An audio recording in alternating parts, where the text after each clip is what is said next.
Good morning and welcome to the 2023-24 ECAC Men's Hockey Preseason Coaches and Media Call as we get our season started on the men's side this weekend with a huge slate of games on Saturday and a few on Sunday. We're going to get started today with an opening statement from new league commissioner Doug Christensen, who will then take some questions from the group after the statement. Doug? Good morning, everybody. Thanks so much for your time this morning. It's greatly appreciated. For me, it's a tremendous honor to be the new commissioner of the ECAC. As you may or may not know, I played in the league at Union College.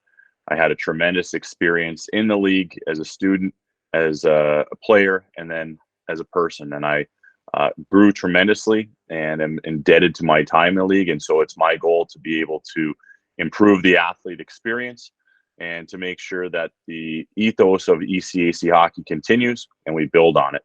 I'd be remiss if I did not congratulate Steve Hagwell on a fantastic career.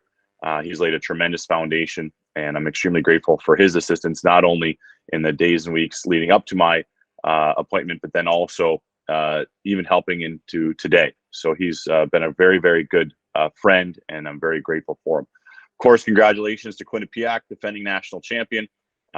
Wonderful run. It was great to see their national championship ring presented and a reflection of their year. And I'm looking forward to seeing the puck drop in their building on Saturday night.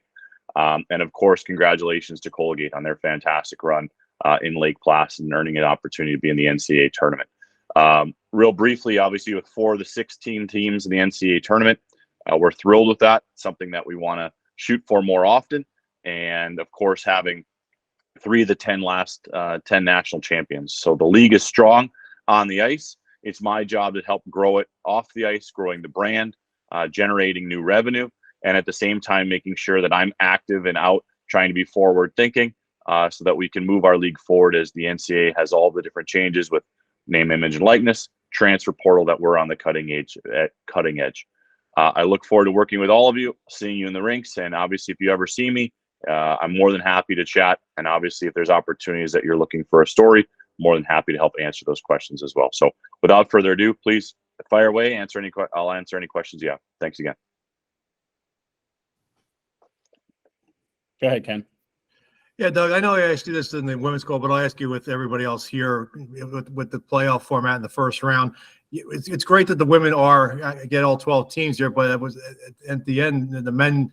And I know a lot of the coaches did not like the one-game format. Even Ron Fogarty, even though he beat Union, didn't like the format. So what is the talk right now as far as maybe going back to a best-of-3 somewhere down the road?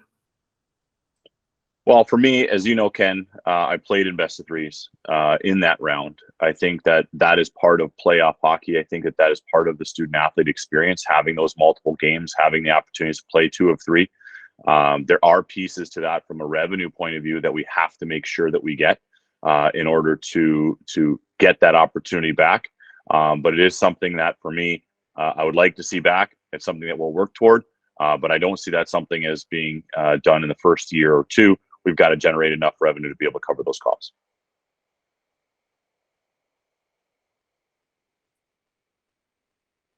Anybody else have questions for Doug?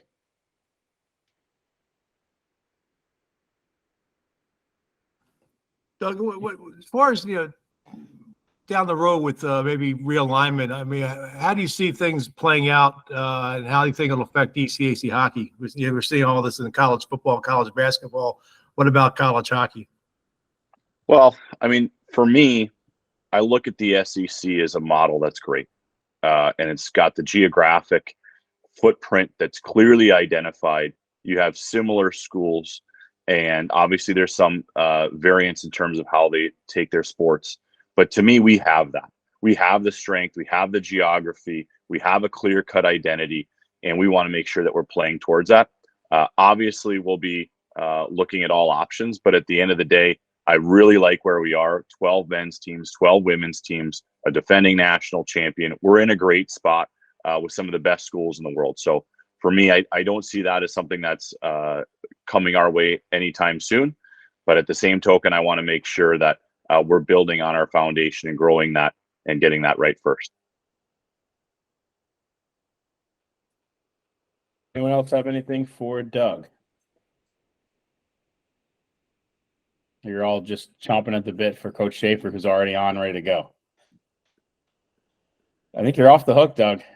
All right, Shafe, take it easy on him, or maybe the other way around. But jokes aside, thank you all for all that you do for college hockey. We really appreciate it. And if there's anything that I can do, please don't hesitate to ask. Great. Thank you, Doug. All right, we're going to head over to we're early, but I think Coach Schaefer probably prefers that. Get it going a couple minutes ahead. So we'll start. Coach, thanks for hopping on from Ithaca. If you could start us off with just an opening statement about your team, what you like going forward into the season, and then we'll take some questions. Yeah, I mean, I don't know much about our team right now. I mean, a lot of freshmen, 10 freshmen. So I think at this time of year, there's a lot of projections on how they're going to translate into college hockey, which is, kind of a dangerous business. But a lot of good returners had a lot of experience last year, and there is some talent there in the young group, but it's going to take us a little bit of time to, get those guys to play together and especially get the young guys to transition. So it should be a fun year. Looking forward to our league. Again, I think you look across the country, the league last year with Quinnipiac winning the national championship, and we were within a goal of getting to the Frozen Four ourselves. Last year was a big year for us to, with coming off of the COVID and getting back. It was really important for us to get into the NCAA tournament and have some success and kind of accomplish that goal. And now we need to, continue to build, towards on that success with, getting back to Lake Placid and then into the NCAA tournament and continue to provide our athletes with that type of experience so they can grow. And so we're looking forward to the year. Ken, you're first. Yeah, Mike, wanted to follow up on that. How important was that experience for this team? And you're talking about 10 freshmen on the team this year, but how important for the returning players is to talk to those freshmen about what that experience was like? Oh, it was huge. I mean, the year before we came off COVID, we had only had 4 guys that had any kind of playoff experience at all, because it's, in 2020 got shut down before the playoffs started. And then 21, we didn't play.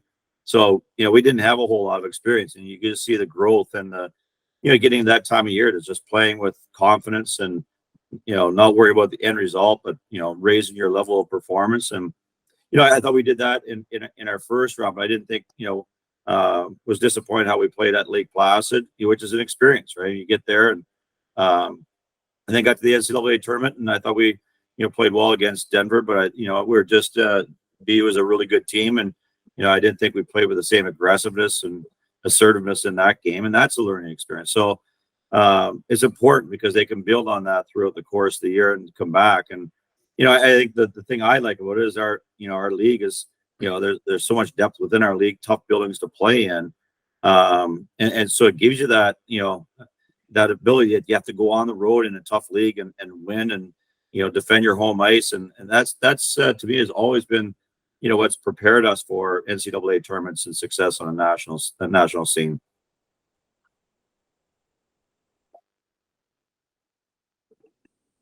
Josh, go ahead.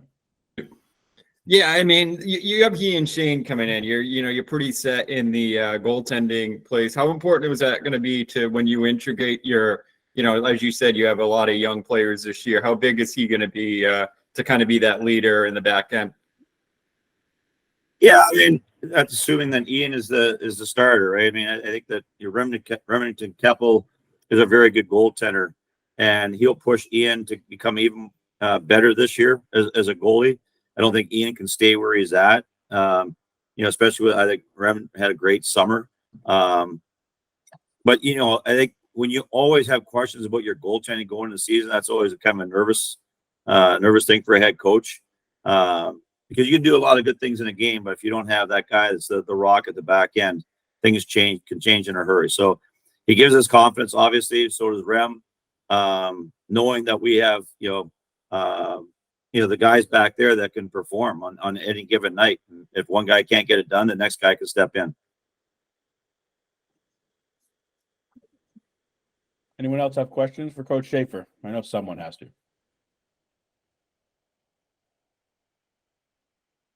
Go Josh. again. Sure, I'll just go again. Yeah. How about that group of sophomores? The last year, DeSantis, guys like that really came on at the end of the year and kind of was a key part of your run. How big are those guys going to be, and how big was the experience they got last year? It was a good experience for those guys. I think in more ways than one. They had some offensive success, and some of those guys were in and out of the lineup. There's times they watched the game from the crowd, and I think that the whole experience, the whole year of knowing that you got to play well and as an individual, and you've got to be perform on a night in, night out basis. Nothing's worse for an athlete than sitting out and not playing. And I think that those guys kind of, I think every one of them, I think, had that little bit of that experience last year. And so, it's that transition to college hockey. So they produced, and they had did a great job at the different times of the year, but also they ironed out their consistency by the end of the year. And, that's where every college coach right now, it's not just about your freshmen, but you're really anxious to see how well your sophomores, your juniors, and your seniors are going to transition this year, how much better they're going to be. Ken? Mike, you've been doing this a long time now. You're the longest serving coach in the ECAC right now. I mean, what keeps you going, and how long are you going to keep doing this? I'm really enjoying myself. So it's I don't really have any set point where obviously if I stop enjoying it, I won't do it. But I'm loving it. I mean, at this time of year is one of my favorite times of the year.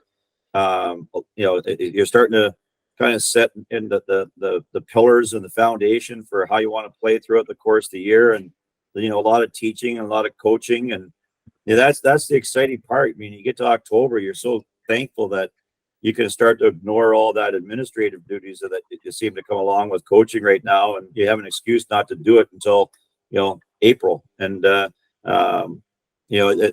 what I got in this business first and foremost, is to coach. And so ecstatic, looking forward to it. And as I said, I don't really have a defined endpoint here. And but obviously when I stop enjoying it, I won't. But right now it's awesome. It's every year it brings a new fresh group of guys and new journey. So it'll be fun. Adam, go ahead.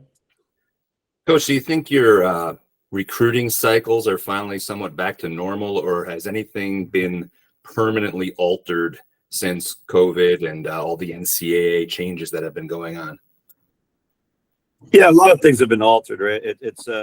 We have basically Gabe Seeger and Ryan McKinchuk as our only two seniors this year, and we got some big classes and obviously all those guys underneath them. So I still don't think that we're back to normal. I mean, you look across the country and you see, how many schools have the grad students, and they're really out recruiting their mistakes, right? Like, we can't do that. And what I mean by a mistake, you bring a young guy in, and it takes a year or two to transition, which is part of normal college hockey.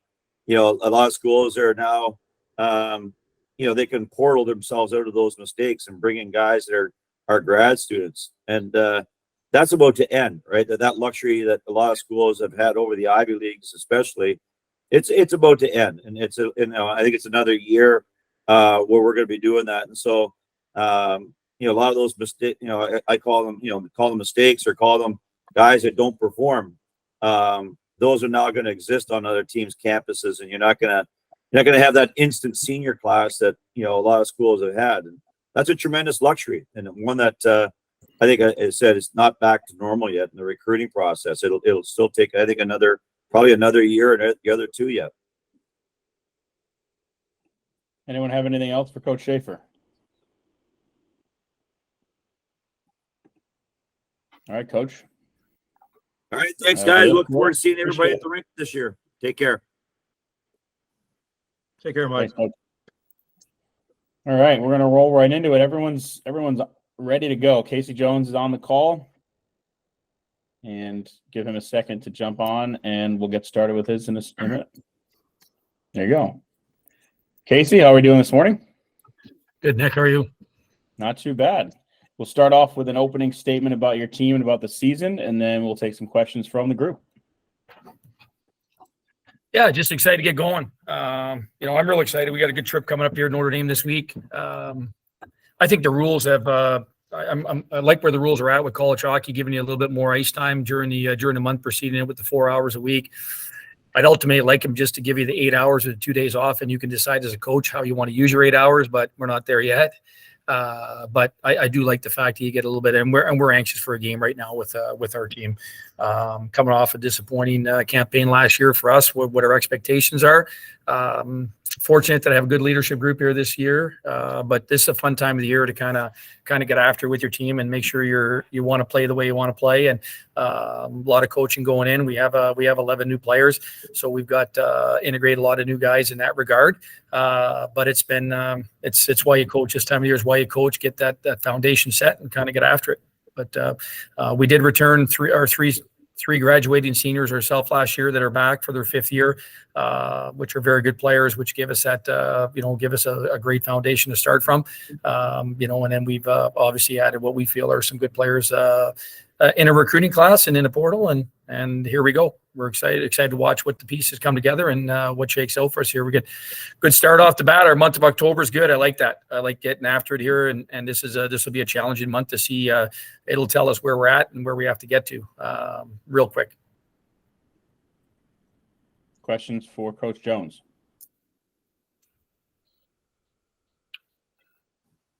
Josh? Casey, what in particular can you guys, improve on based on last year? Obviously, you talked about the struggle a little bit and where it was, a little bit below your expectation. Where in particular do you think you guys can improve this year? Yeah, I didn't think we were very consistent last year. It took us the first half to iron that out in terms of where we needed to be. We didn't have great. I thought we were a little bit easy to play against. I didn't think we had a lot of backup after our top players that were difficult to play against, which normally we have. We usually have a little bit of bite, a little bit of pushback that we can come at you with numbers. And I thought we lacked depth last year. Part of it, hey. Injuries are injuries. We get Anthony Romano for half the year. It's so be it. He's kind of a key element for us. But we needed other guys to step forward and score, and we couldn't outscore our mistakes last year with it. So it was just one of those situations that I thought if they matched against our best players, that next wave underneath has to be a separating factor for us. That was a big focus of us in terms of developing from within. I thought the second half we got rolling on that. The analytics the metrics started going in our way the second half, from shots to chances for, to not giving up what we had to give up. And, we put ourselves in a better spot. But like I said, we did just some games we just didn't score enough, and we got to, you got to get over 3. You got to get to that 3.5 to do it. And we think we defend hard, play away. And, I thought that's where we have to get better. We have to be able to push the pace and come at you with depth and come at you with our numbers. We think we've added a group of guys that give us a little bit of competition at all the positions this year, which we didn't have last year. So guys will be on their toes. We'll be able to have some flexibility to move some guys in and out that aren't performing at the level they're at. Internal competition is always a great resource to have, and I think that was our biggest element of the offseason for us as coaching staff. Ken? Hey, Casey, somebody in the coaching fraternity thought enough for you to give you a first place vote. Were you surprised by that? Yeah, you just listen to that guy.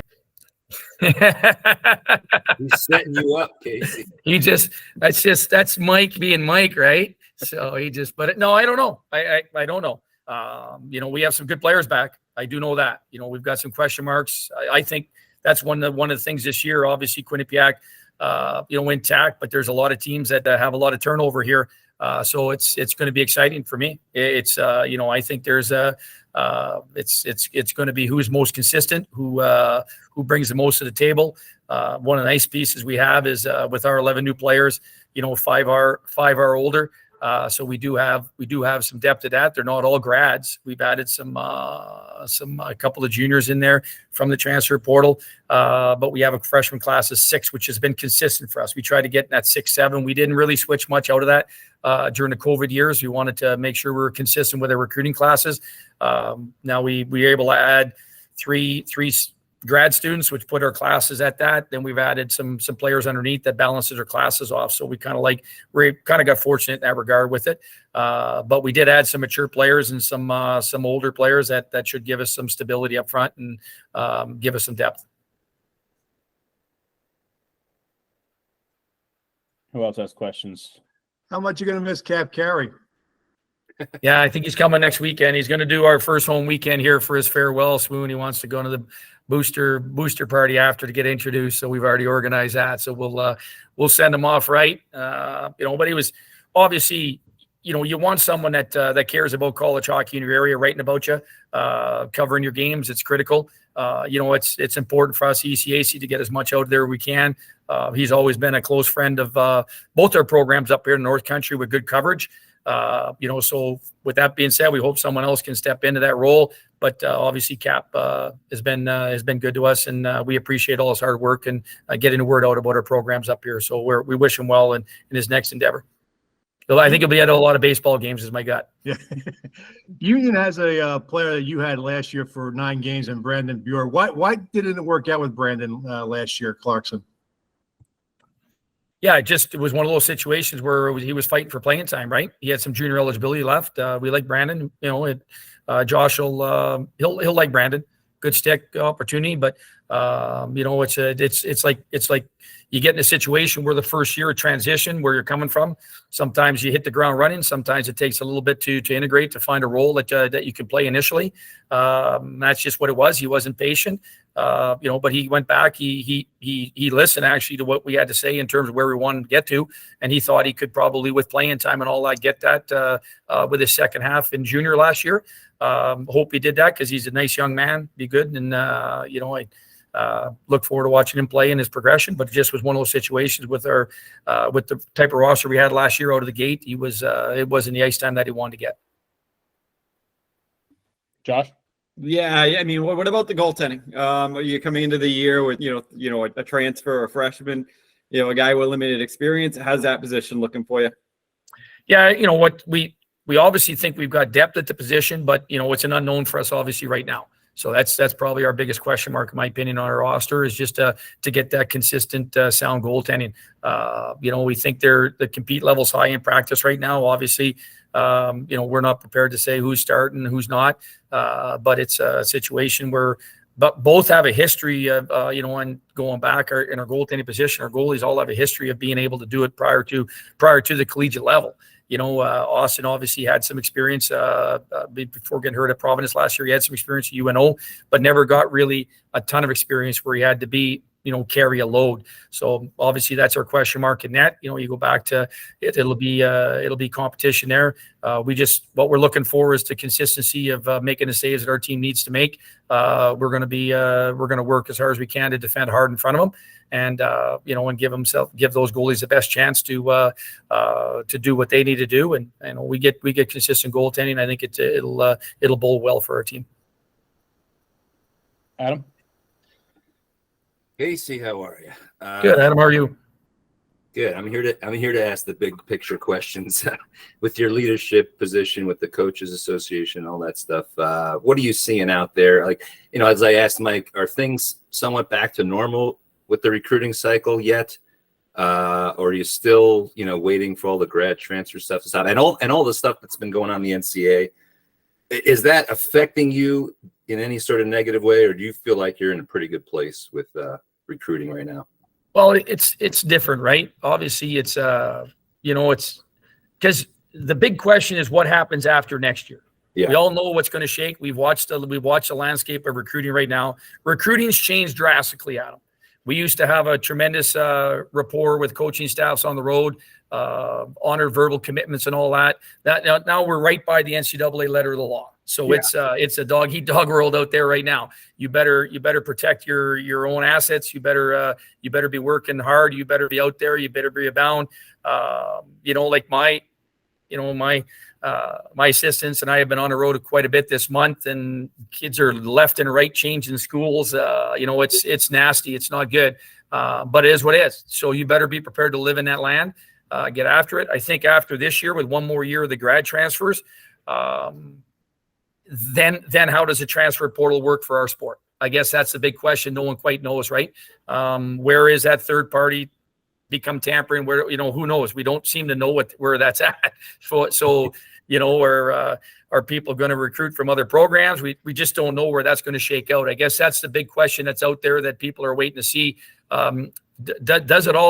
Does it all kind of shake out and kind of go back to normal where you've got your rosters and this and that? Is there less turnover? Now, is it just turnover where players don't like the situation they're in, or is it going to be greener pasture turnover? Like what's the situation that's going to transcend? Where does the nil collectives go to in our sport? Who's paying the money though? Is that going to become a factor? There's a lot of unknown questions right now, Adam. I think that hockey's still trying to shake out. I think other sports have kind of taken the bull by the horn, and most of those athletic programs in those places, because of the revenue generated in those sports, they put the attention towards those sports. But the trickle effect is eventually going to come to hockey here and have a big impact. We're waiting to kind of see where that shakes out. We're just making sure from our own perspective at Clarkson, we think we have a lot to offer, and we like where recruiting's at. We like our recruiting class this year. We like our recruiting class going forward. So we feel that, we've got a backyard. We've kind of have a niche for who we attract here at Clarkson. And I don't really see that changing in our regard. We've been lucky through the transfer portal to get good players coming through the door over the years. You look at it, the players that we've had here recently have, we've got some double-digit forwards we've added to our program. We had an All-American goaltender to our program. We had an All-League defenseman added to our program. We think we've got some good transfers this year.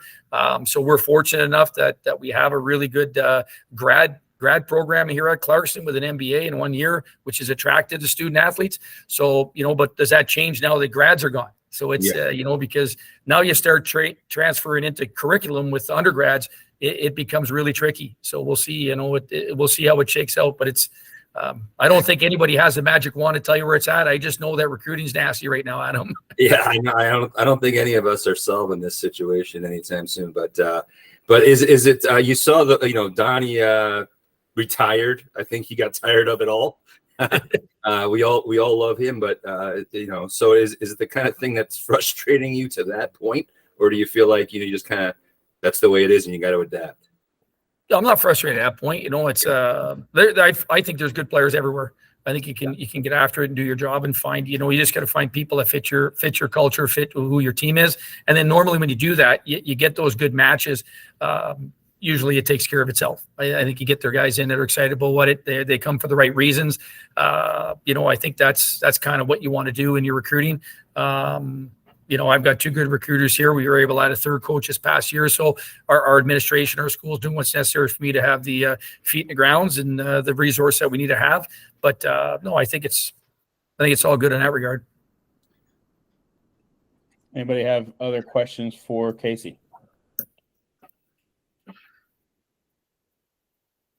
No? Figured you'd come up with a goaltending question, Josh. Sorry, that's what I'm here for, I guess. It's on the bingo card. It's on the bingo card. As I always know, it will be fixed. It always gets fixed when you're a good team. So, all right, Casey, we appreciate your time. Good luck this season, Thanks, especially starting off at Notre Dame. Thanks, guys. Hey, Ron. Holy 6 minutes to overtime. Let's go. Don't let Ron sandbag you. See you later. I got 4 minutes. That's all I got. I'm out of here. See ya. So we're 12 minutes ahead, and you start with Shafe and Casey, and now we're on time. So Coach Fogarty at Princeton is ready to go. You're 4 minutes early, actually, Ron. So, oh, really? I'll get you guys 10 minutes early for the next guy. You give me time to stall. Coach, if you could start with an opening statement about your group and what you like this season, and then we'll get ready to questions. Yeah, I've been listening up to both Shafe and Casey there, and I think to echo what Shafe said, October is a great month for us, and we can get going full time with our Ivy schools. But with our program, I really like where our development has been from last year through this year. We only have 2 players that are going to have a true career this year. We have 4 seasons competing, we had some big wins last year that will help us give us reference points is that to move on what we did well. You know, we beat Providence, RIT, Colorado, and then Union in the playoffs last season. You know, we had our starter Ethan Pearson go down with 7 ECAC games to go while we're sitting in the middle of the pack. But so we're really looking forward to this year. Our guys are in tremendous shape. They're better than they were last year, and we're eager to get going next weekend in our scrimmage against Toronto. Ken? Hey, Ron, I won't ask you about the playoff because I know how you feel. But how much did winning that game, getting in the quarterfinals, really help you guys get ready for this season? Just help with adversity. You know, when Ethan went down, you know, he was playing pretty well. He was like a 2.71 goals against average and 903 save percentage. He had 4 shutouts. He had a winning record. You know, and then we dropped to 1 goalie. You know, with the COVID. With our slots, we only had 2 goalies last year, and he went down, and practices became extremely difficult with 1 goaltender in net, trying to have drills that were related to game type situations.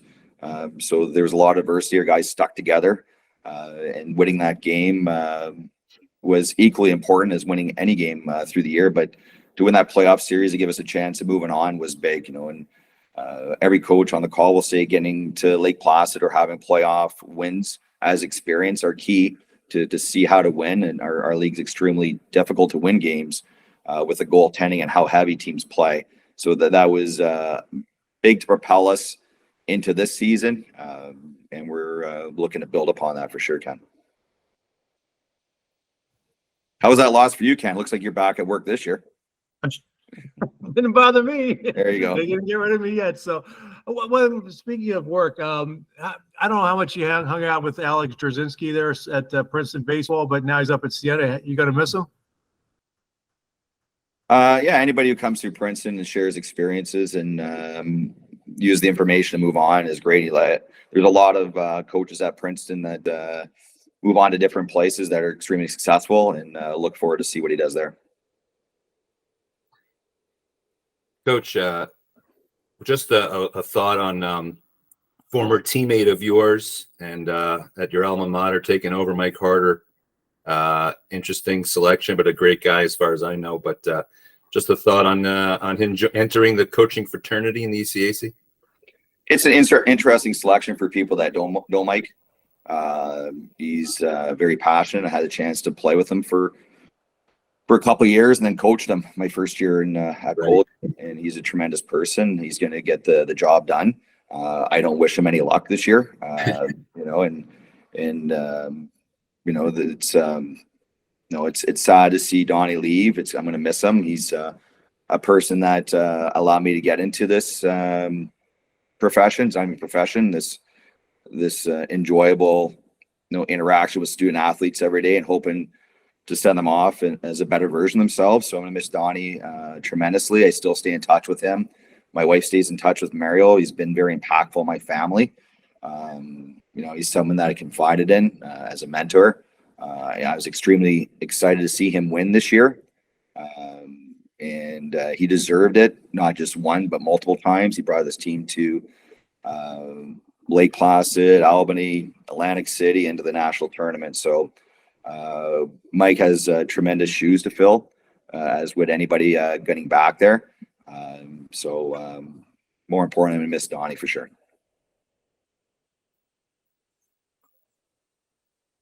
What else do we have for Ron? Josh? Yeah. Ron, hope you're doing well. Just talk about the balance. You know, you have some guys coming back that, you know, scored. You didn't lose much. What do you like about the team? Josh, you're right. We're as balanced as we were in 17-18. We have the goaltending to get us through games, maybe to win games as well. But as I look at our depth, we have 3+ lines that can get the job done. I like what I've seen so far from our players and our team.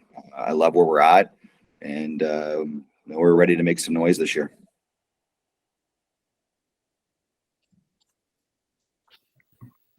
Anything else? Perfect. That's it. We'll talk to you guys in Lake Placid. See you later. Thanks, Ron. I'll see Appreciate you in it. Schenectady Thanks, first, Ron. Ron. The way it's done. All right, Coach Pecknold will be next. We're obviously 9 minutes ahead of schedule, so I let him know that we're a little bit early.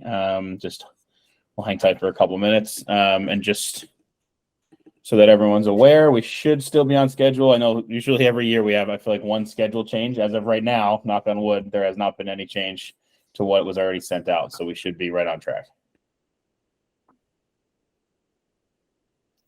So we can talk dirt now. Ken, what's going on? I was this is make believe no one's here to hear this. I was wondering if Ron actually went after that Colgate job, but I didn't want to ask him. Yeah. I actually had Harder on my podcast after he got hired. They played Harder and Fogarty are part of a memorable game at Union back in the penultimate game of the 93-94 season. Fogarty had scored midway through the third period to make it 5-2, I believe, against Union, and fans started walking out of the building. All of a sudden, Union comes back. They score a goal with extra attacker, tie it, and like 20 seconds later, they end up winning it on a GM Petty goal. Well, I had Harder on our podcast too, actually. So there's my plug. Everyone should listen to that. That was actually a great conversation. He was a tremendous player to watch play. Yeah. He pointed out something to me which I didn't even realize. He's the only 1997 Hobie Baker finalist that did not get an NHL game. Wow. So he kind of, which is strange because he actually was tremendous in the AHL too. But I'll never forget at Cornell. Again, don't want to bring this up in public, but when Colgate played Cornell in the '96 playoffs, it was Shafe's first year as coach, and Cornell just ran them out of the building in 2 games. I mean, it was just, and the crowd at Lina had some of the most inventive chants I've ever heard about Mike Carter, which I cannot repeat even in private. But and on that note, Coach Pecknold, we had a good laugh. We had a good laugh on our podcast. So there you go. Just everyone heads up on that.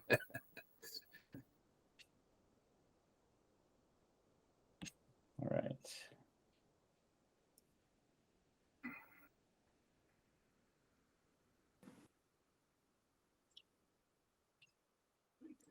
Hey, Nick, how you doing? Coach, how are we doing today? Good. Thanks for jumping on. So a couple minutes ahead of schedule. We stay early. Coach Pecknold will start with an opening statement just about your team and what you like this year, and we'll get ready with questions as soon as you're done. Yeah, we're excited to defend our national championship. I think it's a tall task in terms of what we lost. We have 26 players, 14 returners, 12 new players. So it's a lot right now through the month of September. I think we'll get better as the year goes on once we integrate them into our identity and our culture. And but certainly a lot of talent there within the new group. And we just got to make sure we get the buy-in that we've had the last number of years. Adam? Coach, how are you? Hey, Adam. You mentioned last spring that that the tears and the ribbing that you would take would all be worth it on the golf course. It's all worth it, right? So I want to know how the golf game was this summer. Yeah, it was sporadic. I was a little up and down, but I had a good time. I definitely am getting teased for because we do some social media with it. I didn't think I played that much. I didn't play at all in May, June. I'm not gonna lie. I got some rounds in July, August. So, but it's all good. It was a lot of fun and got to play with a lot of alums, a lot of guys who built this program. And anytime I did that, I brought the trophy, and they wanted to see it and they loved it. And it's been interesting to obviously we've had 2 runner-ups, national champion runner-ups, and there's a big difference from winning it and being the runner-up. It's exponential by a lot. Ken?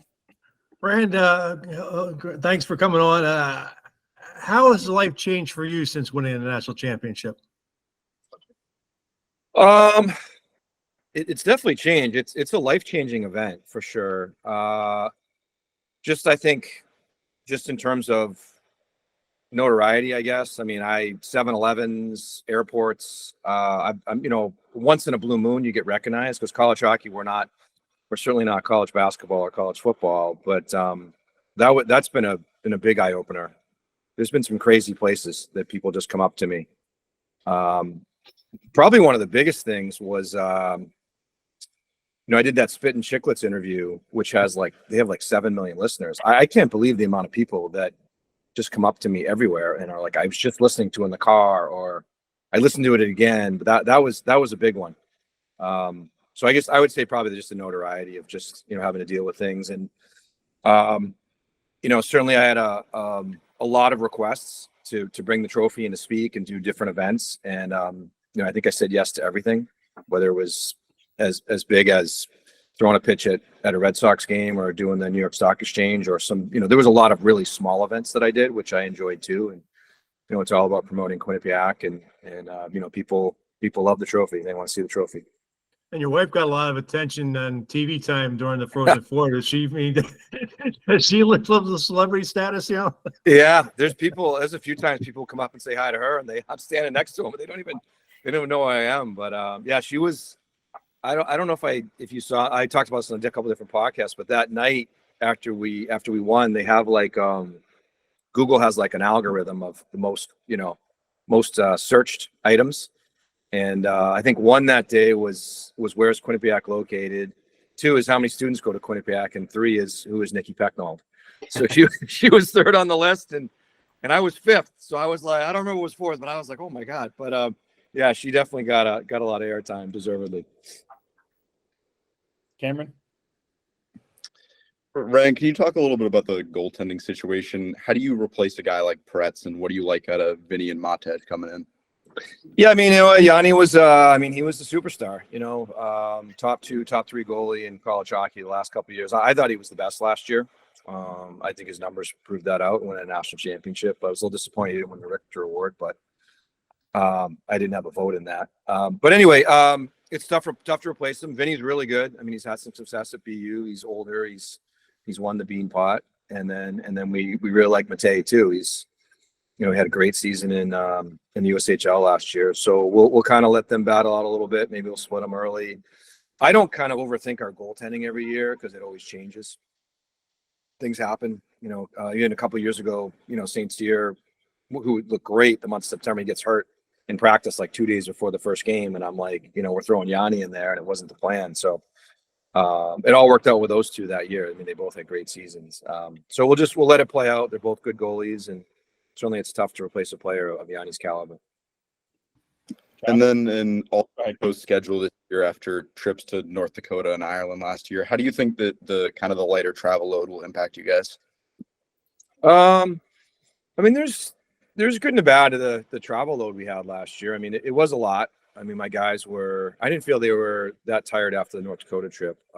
They were tired after Belfast for a while. We struggled a little bit, and I think we still won games, but we struggled. We weren't a complete team, and Yanni bailed us out a bunch, or some high-end guys would step up when we needed it. But there was also a lot of positives those 2 trips. There was a lot of great bonding on the North Dakota trip. We tied the first night, and then had a huge win on the second night. I think that was one of the more pivotal games on the year, just bringing the team together and getting the buy-in.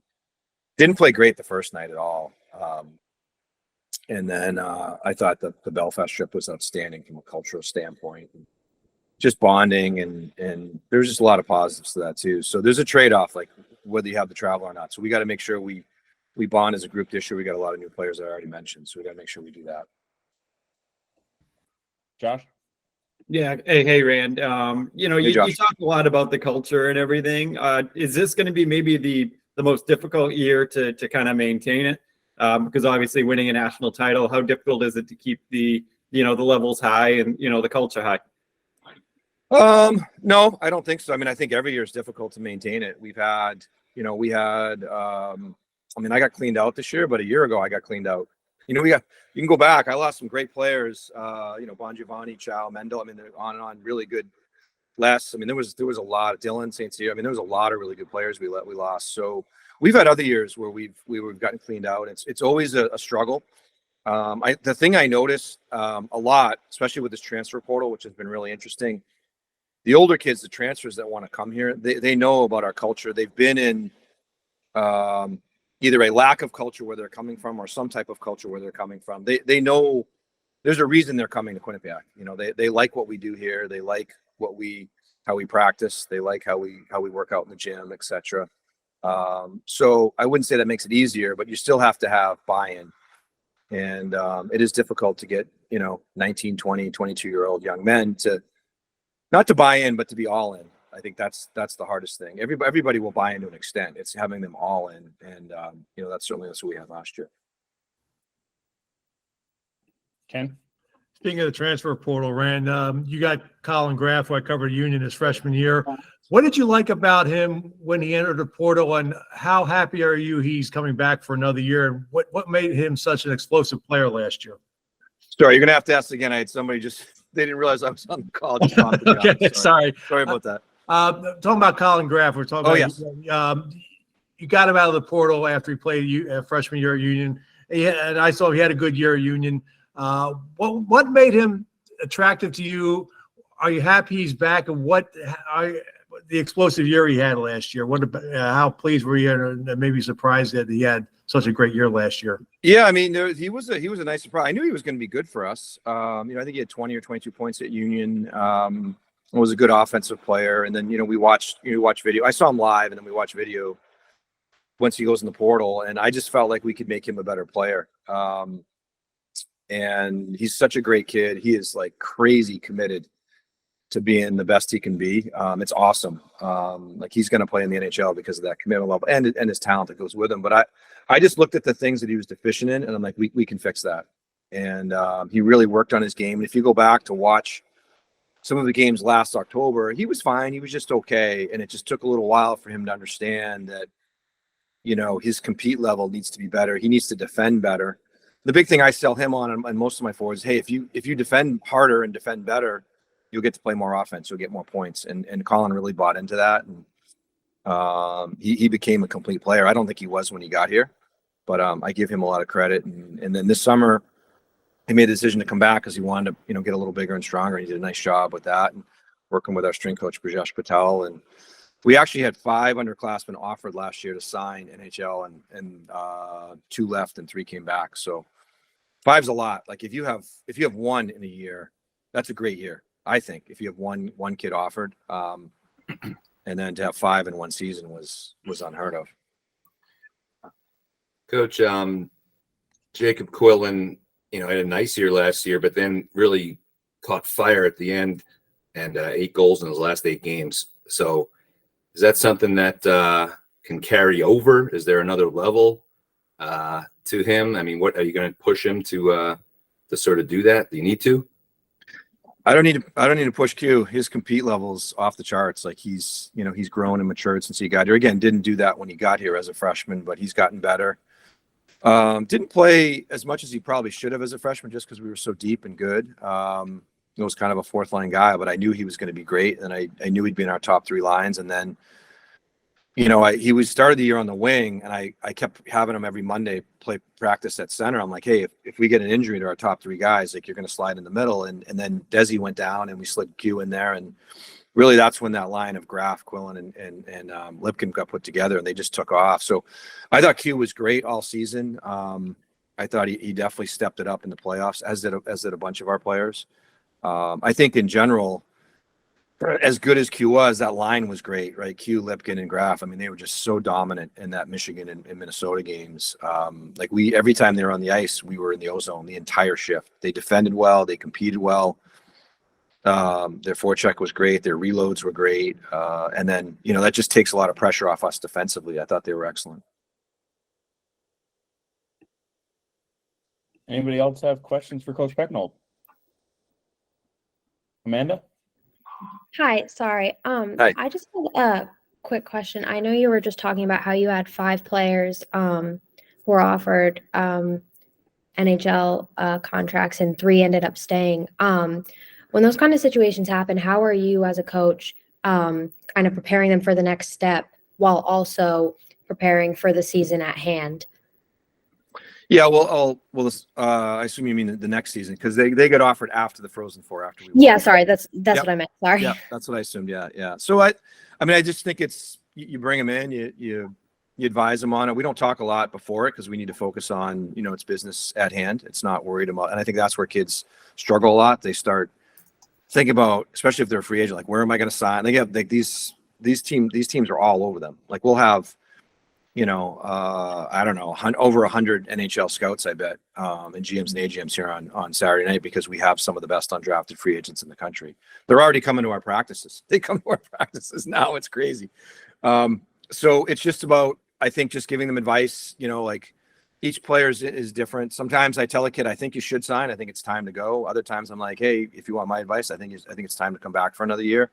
What do you want to work on? If it's in Graf's situation, like he was probably ready to go, but probably needed to put on a little more weight. And then it's like, all right, well, you can go back to you can go to the American League, and he was going to get NHL games, but you can go to the American League and play 80 games. It's hard to put on muscle and get stronger when you're playing 80 games, which is what the NCAA route does, playing 40 to 42 games. You can get bigger and stronger and lift Mondays and Wednesdays and Monday, Tuesday, Wednesdays, and then you play Friday, Saturday. So I think that was a big reason for Colin.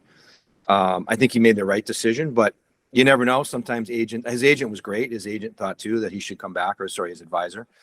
We should use the advisor term. But everybody's different, and then you give them advice. And honestly, I've been doing this a long time. Sometimes they take your advice and sometimes they don't. And, but that's all you can do and try to lead them in the right direction. And the advisor's a big part of it. How they feel as an individual is a big part of it. And then the parents are huge, right? Like with Yanni, Yanni told me last year, he's like, I'm going to come back for one more year. I'm just going to turn pro. And it wasn't even, I was like, well, how do you even know what your offers are yet? He's like, I'm going pro. And I'm like, okay, so let's accelerate you and make sure we get more classes done towards your degree. And then he will. We got a little more work to do in the summer, but he will get his degree from Quinnipiac, which is important. Awesome. Thank you. You're welcome. Great. Coach Pecknold, I appreciate your time, as does everybody else. Good luck this weekend. Banner night against Boston College. Should be a good one. Okay. Thanks, Nick. Thank you. All right. We'll roll right into Dave Smith from RPI, who's ready to go. Hi, Nick. Can you hear me okay? Yeah, perfect. How you doing, Coach? Doing great. Thanks for having me. Thanks for setting this up. Absolutely. We'll start with just an opening statement from you about your group and what you like this season, and then we'll go right into questions. Yeah. I like our group. I think that what we are returning is something that we didn't have last year, is guys that have played in a role, in a position, that are ready to build on that role and build on any successes that they had individually and collectively last year. So, we return all three goalies. We've got 8 defensemen that have all played college hockey, and we've got 17 forwards that are competing for spots. But I like our group. I like what we've seen early on, and excited to get into other teams. Questions for Coach? Cameron. Coach, big year from Sutter Mazzotti last year. How do you think he'll be able to build on that and improve his game this year? Yeah, I thought Sutter really exemplifies what we're trying to do in recruiting, which is, identify a guy with talent and mindset early, have him play a couple years of junior. 2 is the magic number that we think is important, not always critical for that. And then come in, and our first priority is to make our current players better. So, Sutter had 1 point in his first 13 games, I believe.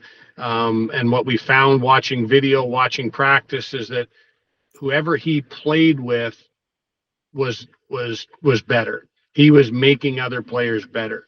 So now, as we build upon that, and he ends up, tied for the team lead in scoring, as we build upon that, we've got to make sure that we keep expectations in check. He's got a huge upside. I think he's come back in terrific shape. He had a great experience in getting drafted by Nashville in the host city for the NHL draft. Had a great experience at their development camp, and now he's got more eyes on him. So I think it's going to be important that we keep expectations in check, and we just let his development continue to be our first priority, same as everybody's development, and take it from there. So, he'll be, one of our top 2 centers for sure, and will be expected to take a positive step forward from where he was last year. Ken? Hey, Dave, how's it going? Hey, Ken. Doing great. What's good? How's the goaltending situation looking? Well, we returned all three guys. Jack Watson played the bulk of the games last year.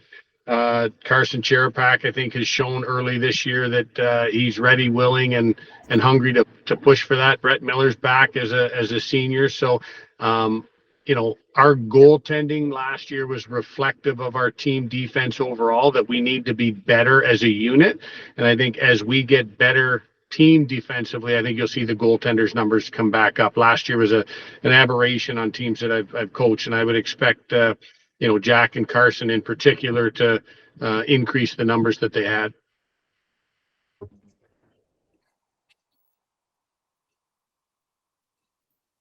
Have any other questions? Dave, what are you expecting out of the exhibition games this weekend with our Union and then golf?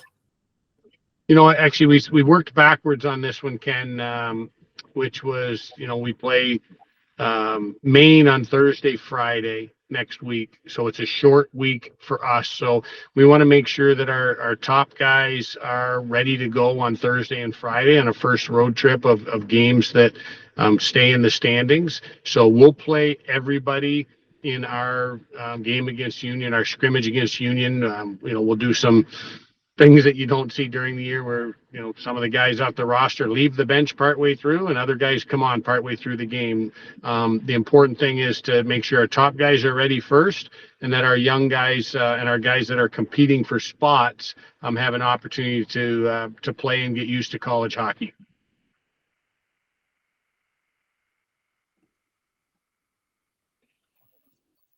Anybody else?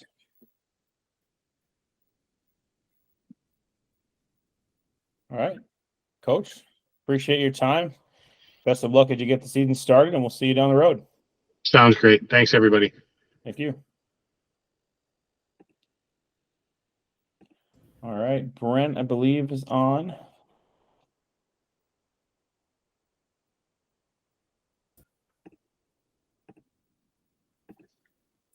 Hi, Nick. How you doing? Coach, good. How are you? Good, thanks. Thanks for jumping on and being on early. Keep us rolling here. 7 minutes ahead of time is never a bad thing on these calls. I like it. Unless you're the guy that has to stall when someone's not ready early, but we'll hopefully don't get to that point. Thank you for taking some time this morning to speak with the media and speak with us. If you want to get started with an opening statement about your group, what you like going into the year, and then we'll take some questions. Yep. Obviously, we're excited like everybody else in the league is. Everybody's tied for first place across the country right now, so no losses. So it's been a fun start, good September. Our guys had a real good off season, a little bit older group coming back. So I think the experience piece, when you've got some guys that have played pretty significant roles in the last couple of years, is a real important piece for us moving forward. So, we got some new faces coming in, but I think the biggest growth is probably internally what our guys did in the off season, and the training, the steps they took has been very noticeable here in the first 4 weeks of practices. So nice to get full speed ahead with, the full practices this week and high expectations. It's a pretty motivated group that obviously understands what the expectations are, wanting to win a championship and continue to strengthen our culture. So we're pretty excited about that. Our leadership, I think, is pretty deep across the board. 3 captains, but outside of our captains, we've got guys that are pretty significant, influential leaders, in our locker room in a lot of different areas, on the ice, off the ice, in different areas. So, we're pretty excited about the group with a little bit more experience and older numbers in our roster here. Questions for Coach? Josh? Yeah, what do you like about your defense? I mean, it just seems really experienced, like pretty much your whole team. But does that also, pose a little bit of challenge as well? About our defense, Josh? Is that what you said? Yeah. It's the guys are so experienced. There's a lot of experienced guys. There's not much young blood coming in. Does that also pose challenges as well? No, I like that. It's guys that have been here. They right from day one when they step foot on campus, they've played in significant roles and had to kind of live with some challenges as young players, and they've learned from those opportunities and the mistakes and the things that they've done well on both sides. So our decor is something that's going to be, pretty impactful. The one thing I thought we took some real good steps last year with our defensemen as far as producing more offense. We've kind of put that challenge forward to our forwards this year. Luke Salem coming back as one of our captains, returning defenseman that led our team in scoring, is obviously a very impactful player. But we are deep back there, and the guys that can play some big minutes, and it allows for our younger guys coming in too to kind of transition a little bit slowly. We got a couple guys coming off of some off-season surgeries and things like that, which affords them some more time. So that experience on our blue line is pretty important right now. Brent, how much motivation do you guys have after losing to Colgate in the quarterfinals? I mean, how's that setting up for you guys this season? Yeah, it didn't sit well. I mean, we hit a team that played great at the right time, and we've always had good battles with Colgate throughout the year. And Donnie did a tremendous job getting those guys clicking at the right time, and obviously, won the championship in the playoffs. So, went from being pretty excited to earn that home ice for that round, and then obviously not advance coming out of home ice was something that sits with you all summer. And it's not just us as a staff, but as an entire program. Our guys are pretty motivated because of that. It was just, we felt we failed there in that situation, that we didn't advance coming out of our rink to win that series. So definitely a motivating factor for us.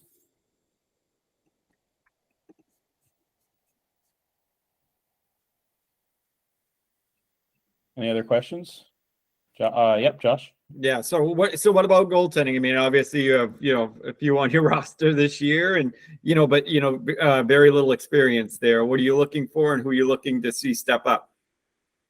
Well, there's competition there for sure. I mean, we went from having the luxury with Emil Zetterquist being the mainstay for a little over 2 years for us. And that's the one piece that you always want to have solidified. I think having those numbers back there gives us an opportunity for some great competition. Obviously, we got Grant Adams coming back, who hasn't had a lot of game time. There's going to be a lot of push between himself and Ben Cross, who's coming in as a fifth year from Arizona State, and then Mason Kaczynski coming in as a first year. So good competition there.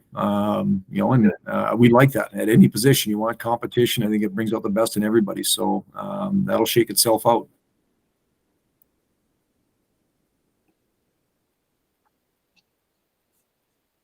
Anybody else for Coach Brecky?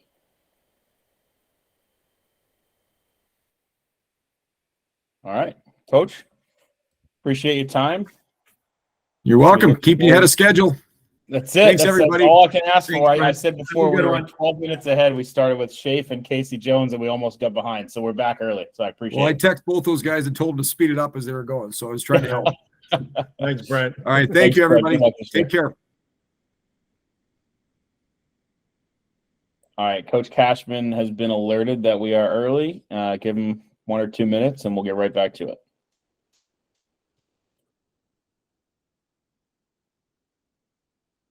Oh, perfect. Look at that timing.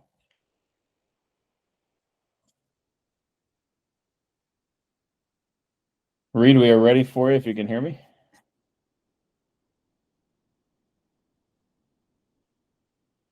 I think Reed's got to turn his mic on. Ivy coach, not Ivy student. All right, Reed Cashman, head coach at Dartmouth. Thanks for jumping on, taking the time today to talk to us. We'll start with an opening statement from you about your group and the season moving forward, and then we'll take some questions from the rest of the group. Yeah, thanks for everyone making the time. Extremely excited for the new year. Excited for our league coming off of what we did last year as a 12 team group. Renewed energy up here in Hanover. Had a great start to the year, and excited to be into a game week for us as we got a scrimmage versus UMass on Sunday, and looking forward to how the season progresses. Questions for Coach?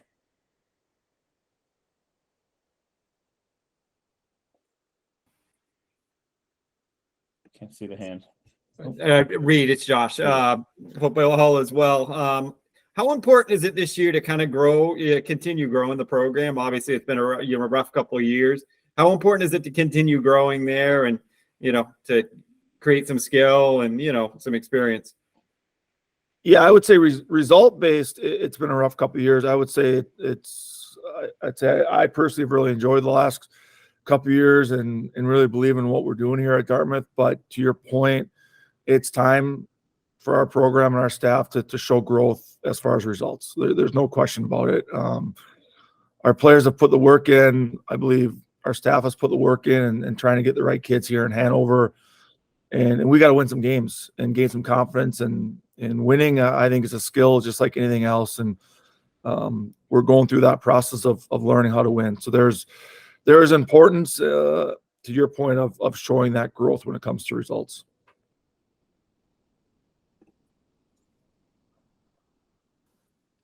Reed, how tough has it been to be patient as you try to get this thing going? Yeah, it's been a unique challenge.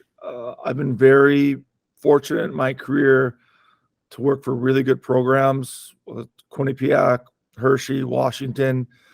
I've been exposed to a lot of success, and this has been just a different challenge coming out of where we came out of to build and to try to help Dartmouth reach its full potential.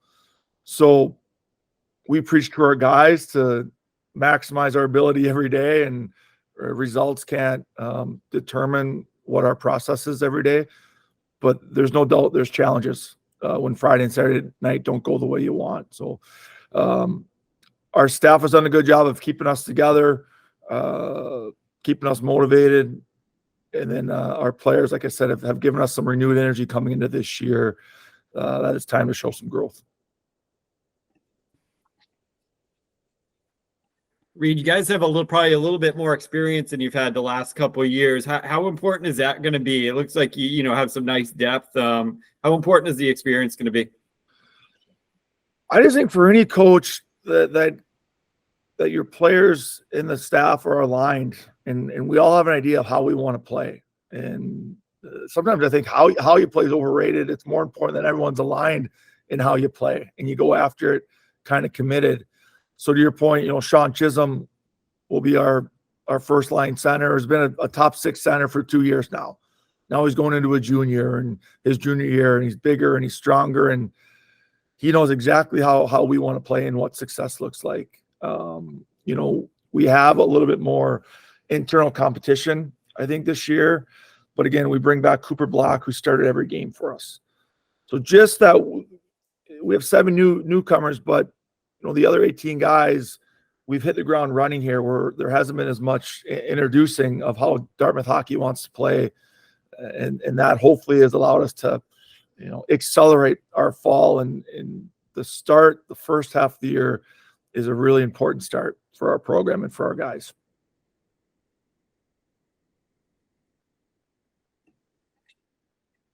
Any other questions?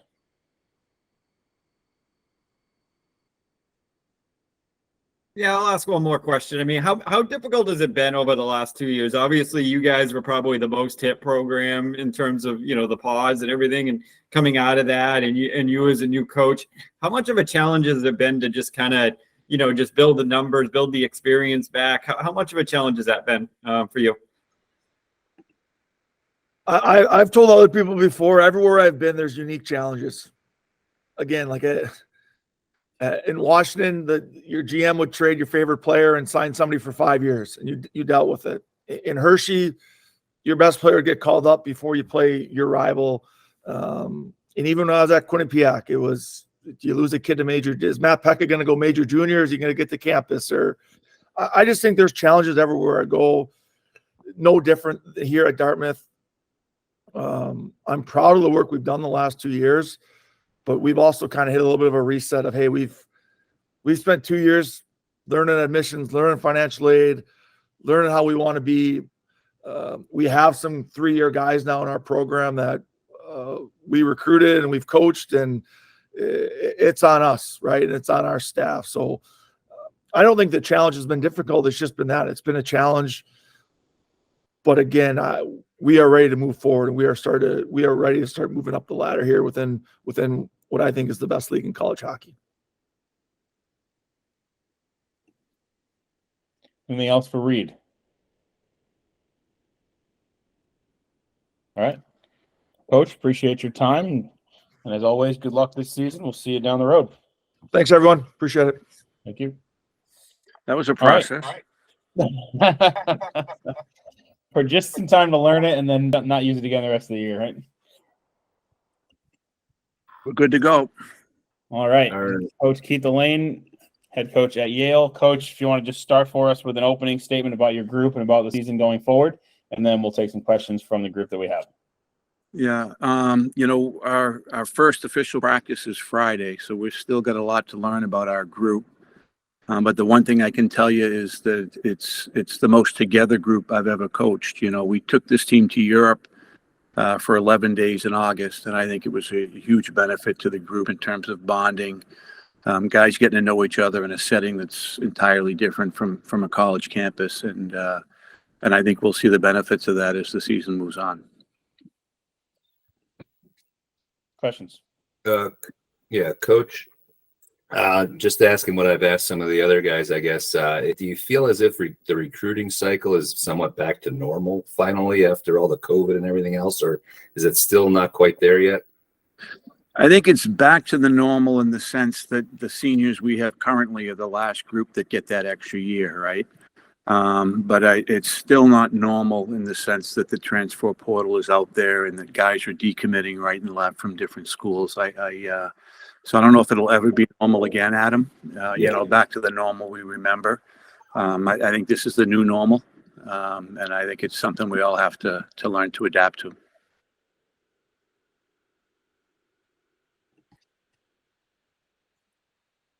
Ken? Hey, Keith, the last couple of years you've gotten off to slow starts. I mean, how important is it to try to get off to a better start this year? It's certainly something we've been focused on, Ken. We've changed our preseason a little, our approach, what we're trying to teach the guys. Because we all felt those slow starts, I think one of the things we're proud of is how our group gets better through the course of the season. But it's very disappointing to start the way we did the last 2 years. And we'll know in December whether the work we've done thus far will make a difference or not. But it's something we're definitely focused in on. Yeah, Keith, how important is the experience you guys have, though, in getting off to that quick start? You return a lot of the roster. How important is that to maybe getting off there just a little bit better start this year? Hopefully it's very important, Josh. We have 8 kids in our senior class, which is the biggest senior class we've had in a while. That whole group missed their freshman year because of Yale's response to COVID, the Ivy League's response to COVID. But I think we're in a good place with that group. They've taken a tremendous amount of ownership here in the preseason.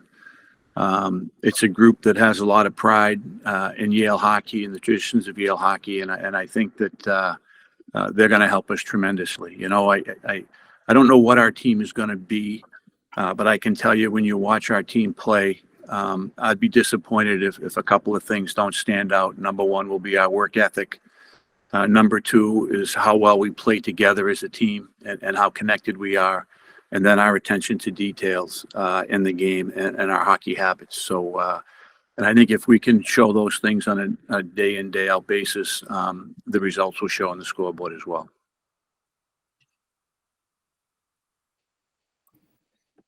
Keith, you particularly like your goaltending. It looks like you have 2 kids. You had Luke last year, Pearson that really shone for a stretch last year, and even Nathan Reed. A 9.1 save percentage, pretty good. So that must be a strong point of your team. No question, the goaltending will be a strong point of our team. Goaltending and team defense, I think they go hand in hand. We've got a freshman too, Jason Stark, who's going to push for some playing time as well. So I like all 3 of our goaltenders. I like where they're at, and I couldn't tell you today who's going to be our number 1 through the season, but I think we'll need all 3, and I think all 3 will be ready to go.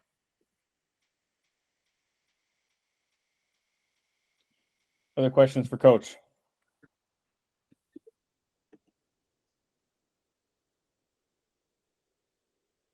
Nice and easy for you, Keith.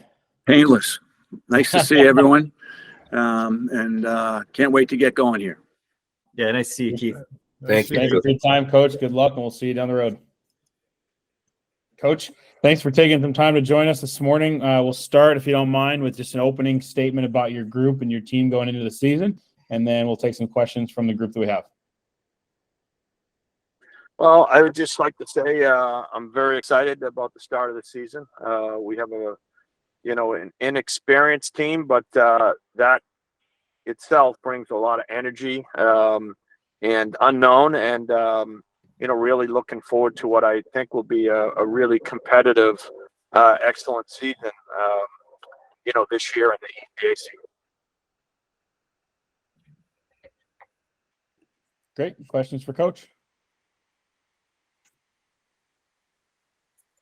Ken? Hey, Ted, how's it going?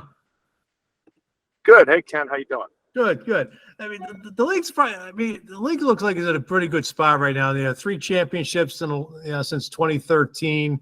The fact that a lot of teams are getting the NCAA's. How do you see this league growing the last few years?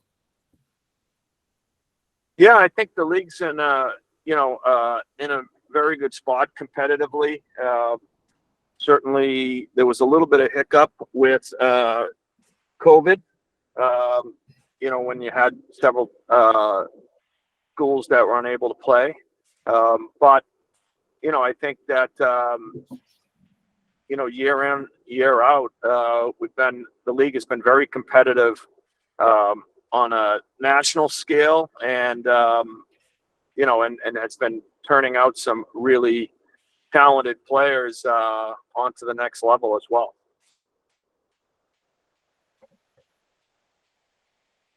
Andrew? Hey, Ted. Andrew Mahoney from the Globe. Hey, Andrew.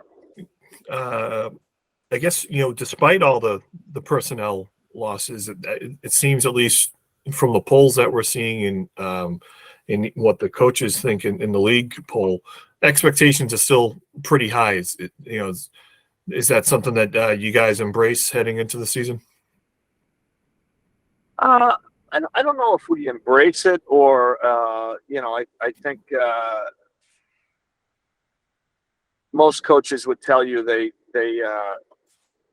prefer being slighted so they can use that as motivation.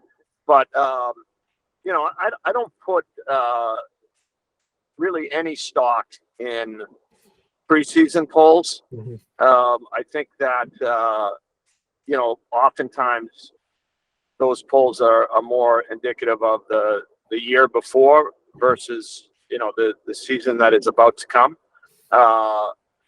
Having said that, I think our guys are excited to have an opportunity to have some new players step into some important roles and and impactful minutes. So I don't put a ton of credence in the polls, but I know for us, we look around, we see a lot of teams in our league that will be very competitive. So we know we're going to have to really improve quite a bit to have the success that we would like to have. I realize it's still early. You guys got a few weeks until the schedule starts up, but who are some of the guys that you think might be able to fill in some of this offensive production that you've lost? Who's some of the guys that might get a chance this year that maybe didn't get to see the ice as much last year?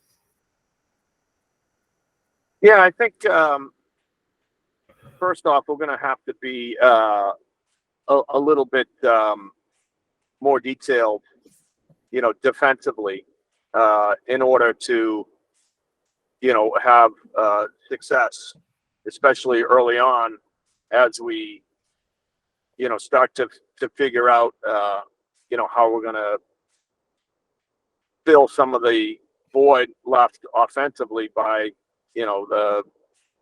by departures, and so I think that guys like Joe Miller and Zach Carpa, are are two guys that come to mind. I think there's a real strong incoming, first year class. I think, guys like Phil Tresca, Alexandros Gaffney, Marek Hayduk. I think all, we are looking for all of them to, take another step, as far as their offensive contributions. And then I guess if no one else wants to jump in, how are you guys looking for at goal? That's another, obviously that's another opening from last season. I think we're excited about our goaltending. We certainly, we're in a great spot with Mitch Gibson over the last few years, and both Derek Malahi and Aku Koskinvuo,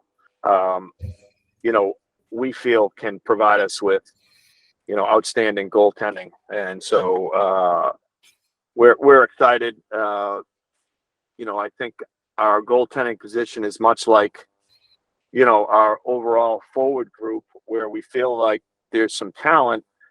It's just inexperienced. So we're looking forward to seeing if those guys can be consistent night in, night out to give us success. Yeah. All good. I Perfect. appreciate your texts all the time though. Hey, hi Andrew, Josh, Ken, Anna, how are you? Doug? Hi, Mike. Yeah. Mike. Nice to meet you, Mike. Tom, nice to see you guys. Yeah. How's everybody doing? Looks sunny there Great. in Hamilton. It's the one day. The one day of the year. Hey, can Coach, Josh, thank Josh you can't for- sneak in there and listen, can he? Josh, Josh may have a question for you, Mike. Yeah. Hey, Josh, what do you need to know? We had like 4 or 5 guys on to start the call. It was probably the most we ever had for the first few, but that's because everybody wants to hear Shafe and Casey and see what they have to say at the beginning. Oh, good. I'm going to talk mostly about Union then. All Fire away. right. Can we Coach talk about Mike Carter? that 1994 game, Mike? I'd rather not. Coach Mike Carter, head coach at Colgate, first year at the helm for the Raiders. Coach, we'll have you start with an opening statement about your group and the year coming up, and then we'll get into questions. Yeah. Oh, thanks. What a great group we have. Obviously we're returning a championship team, so it's not too often a coach gets to come in and work with that kind of group. We lost a few crucial pieces.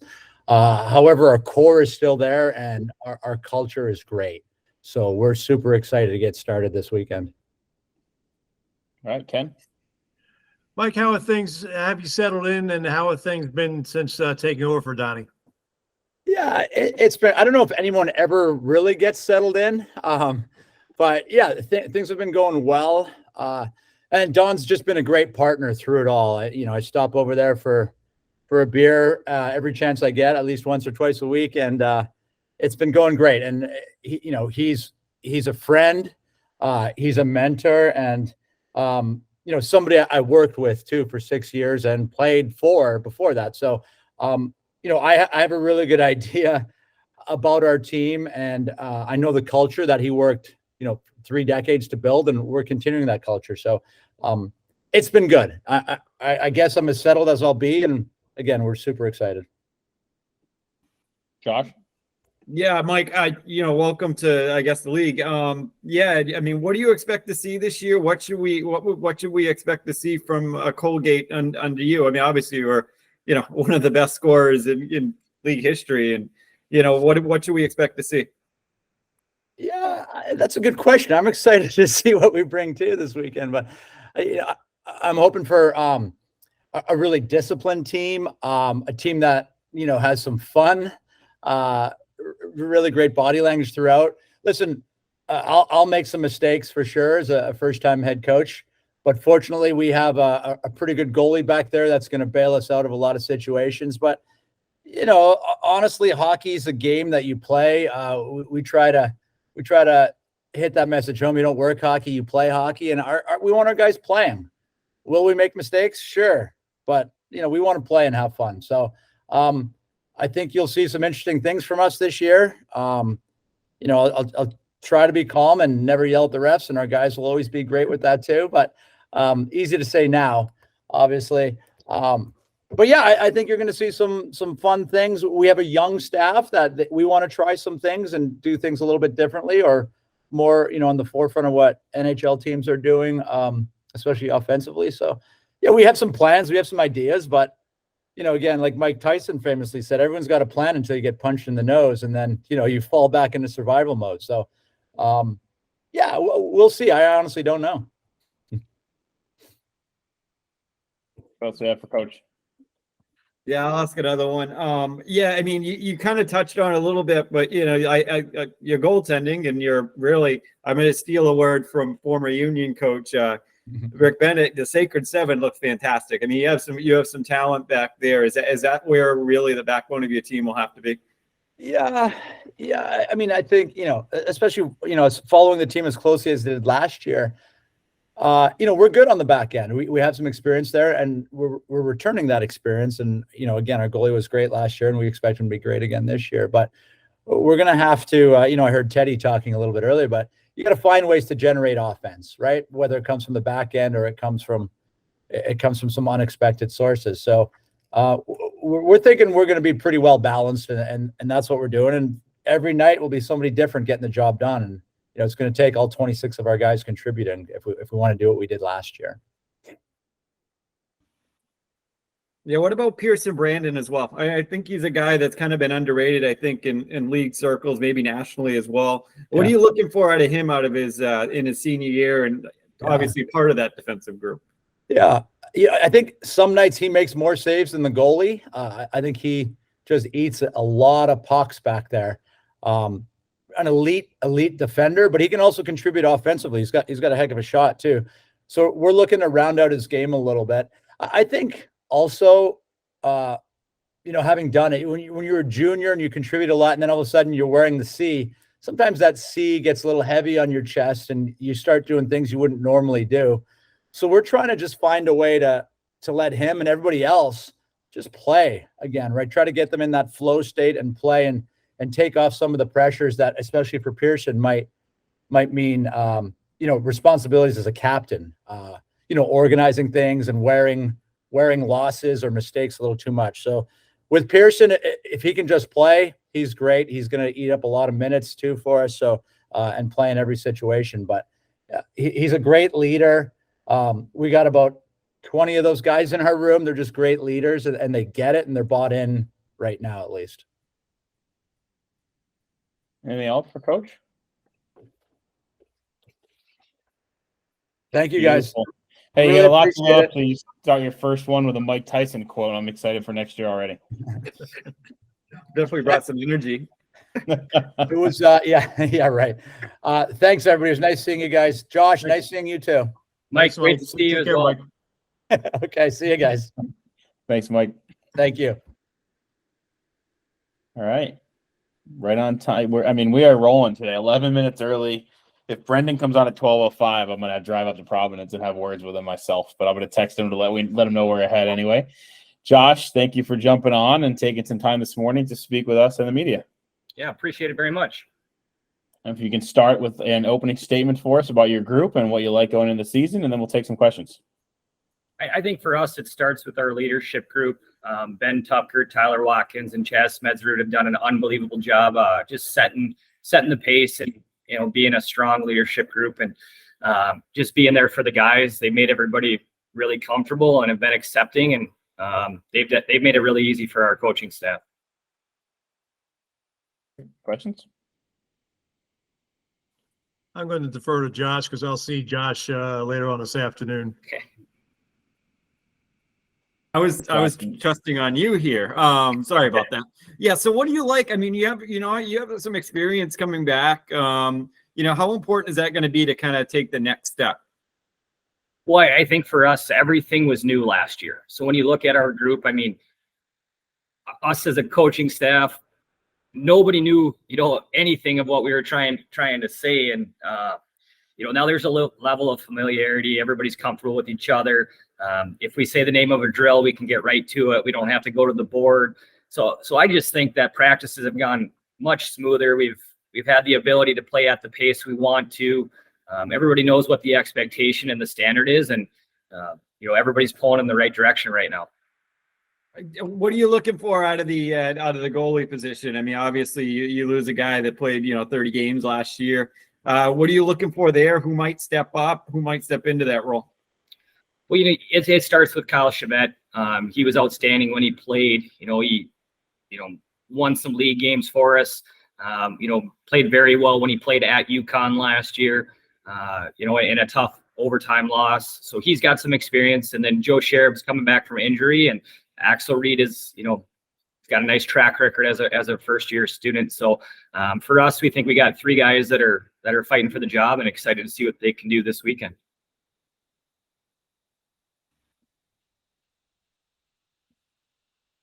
Year 2 there at Union. How big is it for you, personally? How much did you learn last year? How much of that can you use going into this year? I guess I would say my level of comfort is it's not even close to the same. Last year I really felt like a substitute teacher. You're coming in from someone who's been here forever. There's been a way that they've done things, and you're just trying to steer the ship and really not rock the boat too much. Now I feel like, just that I have 2 hands on the steering wheel, and that we're going in the way that, I want to lead the program. And you just you've been through everything at least once, and now you kind of know how it works.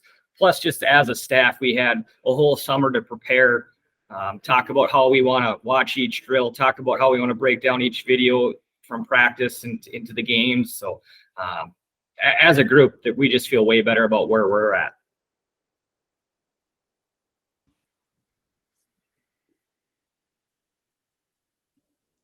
Josh, if you have any more, it's your show, because I think Ken's holding out. I'm good, Ken. You go ahead. Ken, I was relying on you for this. You're holding out for the one-on-one interview. It's a media availability today, so. Jeez. I guess I'll just ask Adam's question and saying he isn't here. What do you think about the landscape? Obviously, recruiting. Do you feel like we're kind of getting back to normal a little bit, or do you still think there's some room to get back to normalcy a little bit, or maybe we never get there? Well, I think that for us, we've been a program that is kind of, we haven't really switched anything with us not having the ability to, really have 5th years.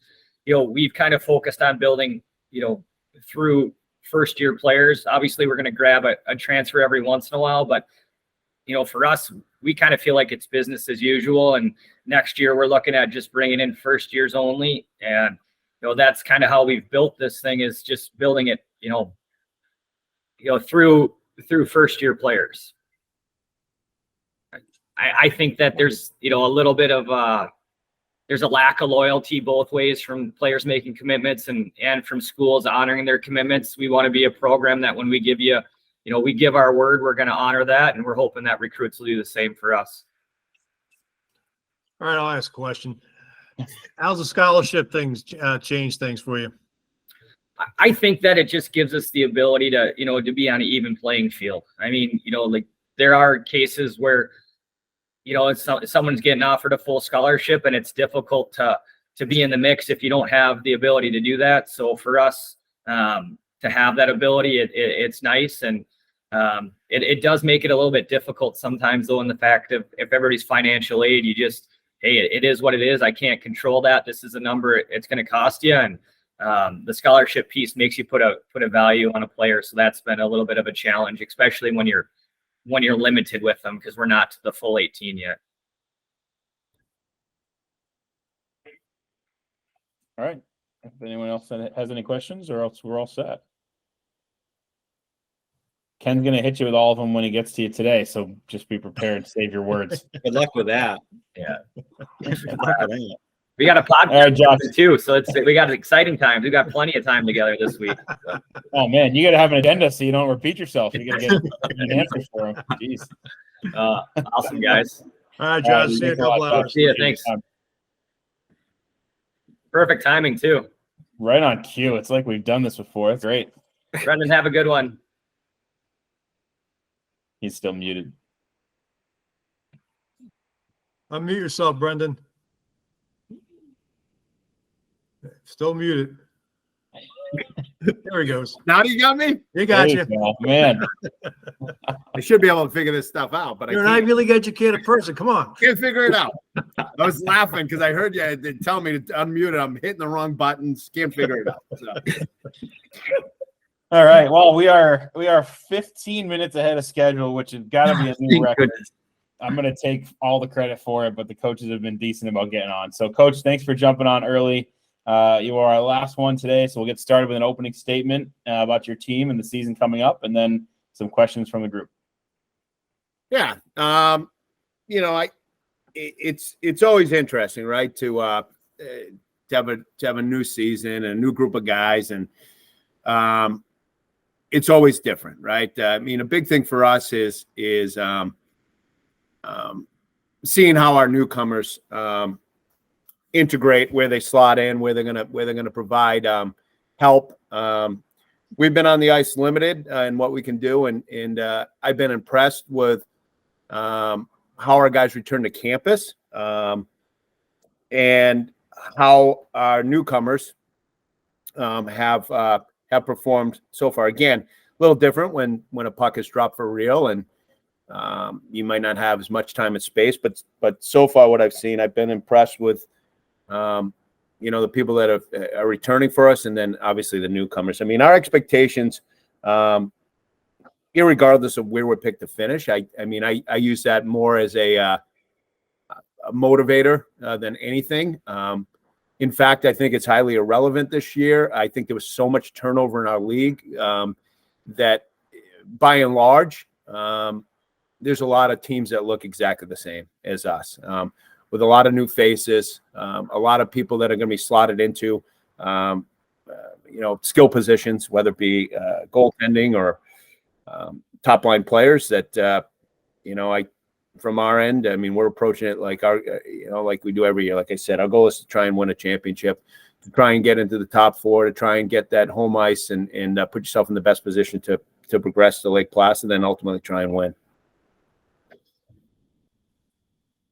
Ken, go ahead. Hey, Brendan, what's it going to take for you guys to get over that hump, get into maybe a home ice position for the first round of the playoffs?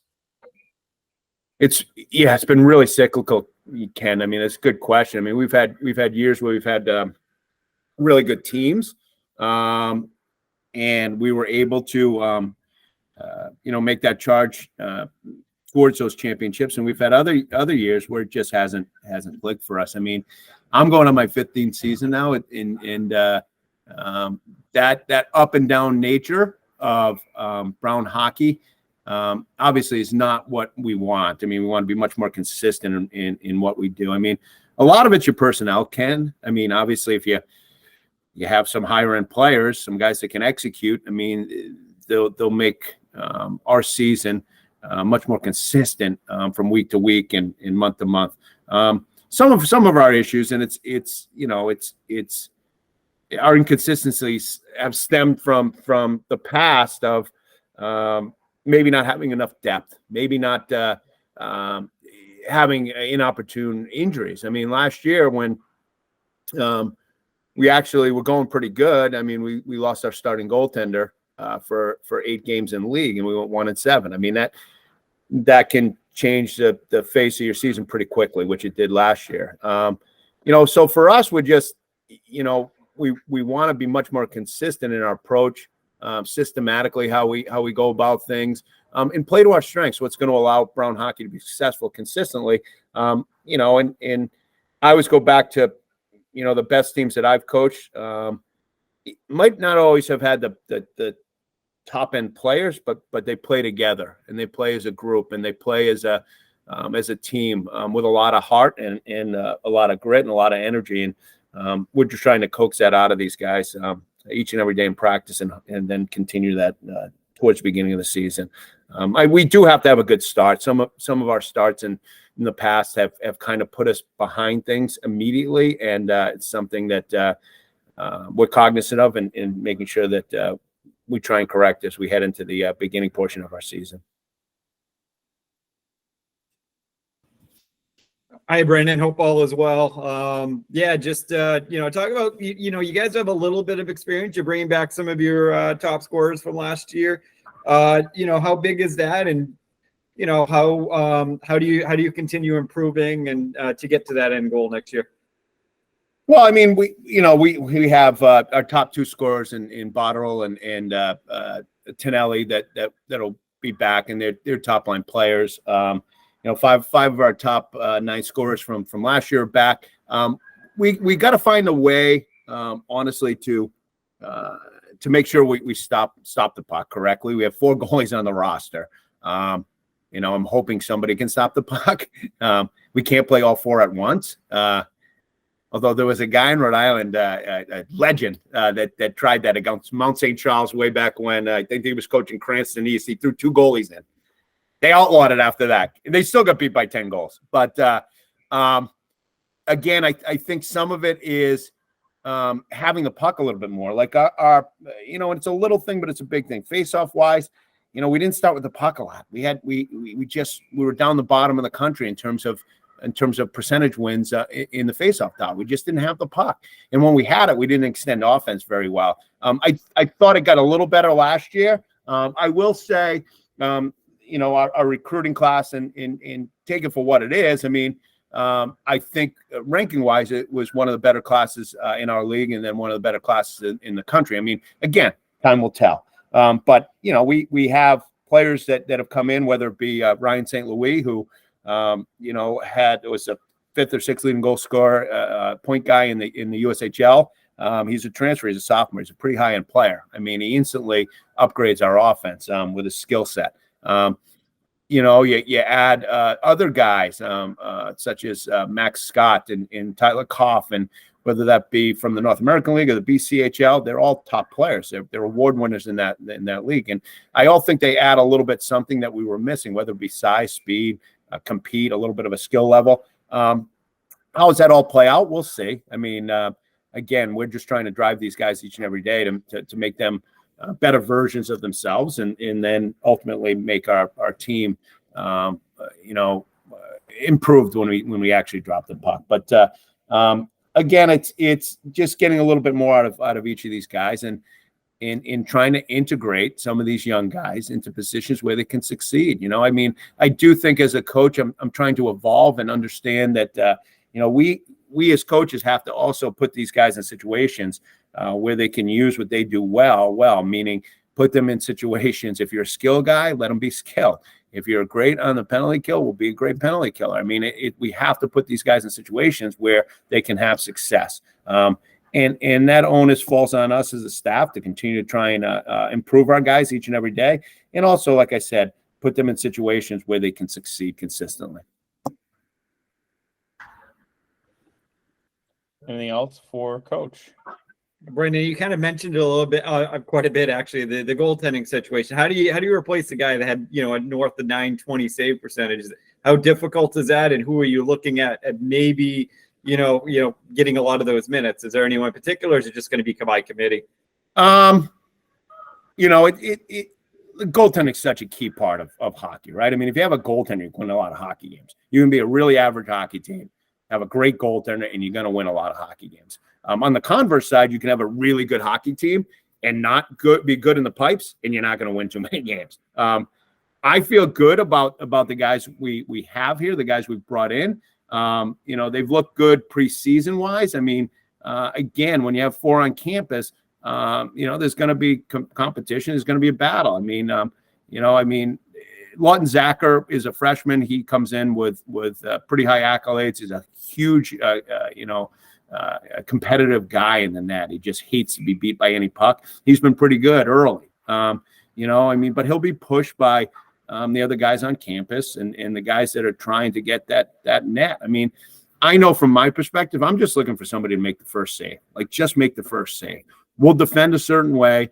I believe in, systematically that we'll keep stuff to the outside. I know we'll battle. I just want a goaltender that's going to battle. And the rest of it will fall into line. But, I'd be lying if I said it wasn't a situation where you look at that, you want that to be solidified, right? And I think that time will spell that out and will be solidified because the guys that are here have all looked pretty good each and every day. We have to defend a certain way. We have to make sure that we're helping our goaltenders. But I do like what we have. In fact, I think we could be better in that position this year than we were in the past. I think we helped our prior goaltender, and we had a pretty good defensive core in front of him last year. Not to say that the guy that left wasn't a good goaltender. You know what? He is. But we also want people that want to be here. Like, Brown is a special place, and I work each and every day to try and win Brown's first championship in the ECAC. We've been around longer than any program in the country. It's about time we freaking win a championship. But from my perspective, like, I just want guys that want to wear the jersey and wear it proudly. So I think we have that. I think we have the makings of a really good team this year. Time will tell where that goes, but we're going to push and drive and make sure that our guys understand our goal is to win an ECAC championship and be the first guys at Brown and the first team at Brown for men's ice hockey that has done that in the long history of ECAC hockey and Brown hockey.